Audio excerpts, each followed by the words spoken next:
For tuning in. Our sign language interpreter tonight is Wilson Mushora. So Azimio presidential candidate Raila Odinga is tonight making two more demands to the electoral body, that's IEBC, 35 days to the general election. Odinga is asking IEBC chairperson Wafula Chebukati to facilitate his team's tour of the Inform Lycos printing press in Athens, that's in Greece, where the August 9th ballot papers are being processed to ensure accountability and transparency. Odinga, through his chief legal advisor Paul Mwangi, is also demanding inclusion of his technical team in the inspection of the process of preparing the Kenya Integrated Election Management System kits at a warehouse where they are stored. And as Francis Gashuri now reports, the Azimio flag bearer in this year's State House race is also expressing concerns over Chebukati's failure to respond to a series of letters he has written to him on various aspects of election preparedness, terming his silence disconcerting. 35 days to the general election, one of the key players in the August 9th State House contest is raising more issues with the referee's state of preparedness.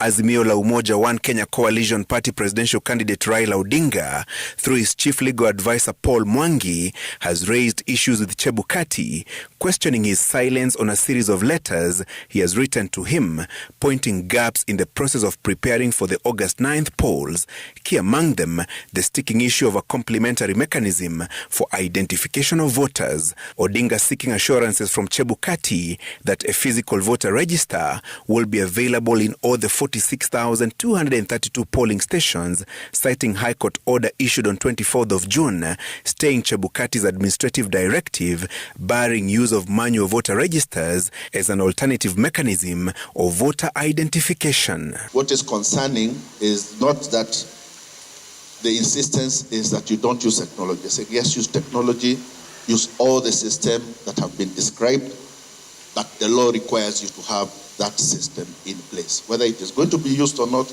but the law requires you to have it in place. And we think that there is a very strong case to maintain the electronic register as the Commission has suggested, because our bigger interest is the credibility and transparency of this election. As a Commission, we are not saying that the physical register should not be used.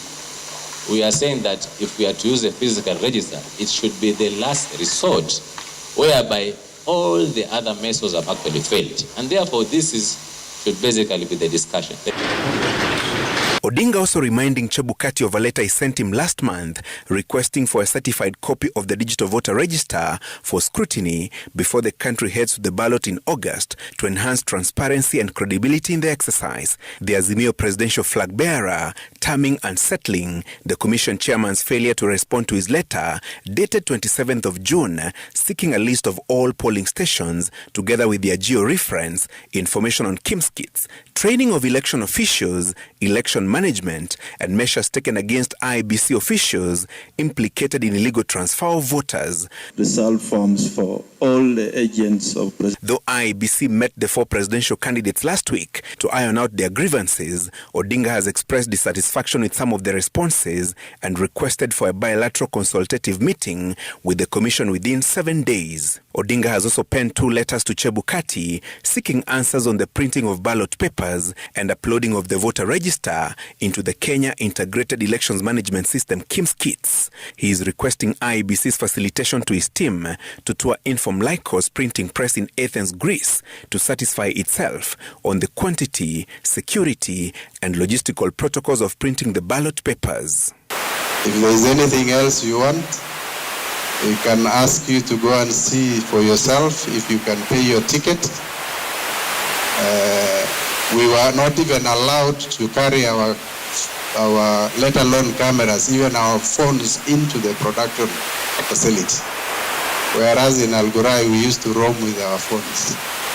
So they are far more serious, and we believe we have made the right choice. Odinga also wants his technical experts to be granted an opportunity to inspect the processes of preparing the KIMS kits in conjunction with IEBC's technical team, alongside those of Smartmatic International, the company that was contracted to supply election technology. We have not reached the stage where we are loading the data, but the kits have been being prepared.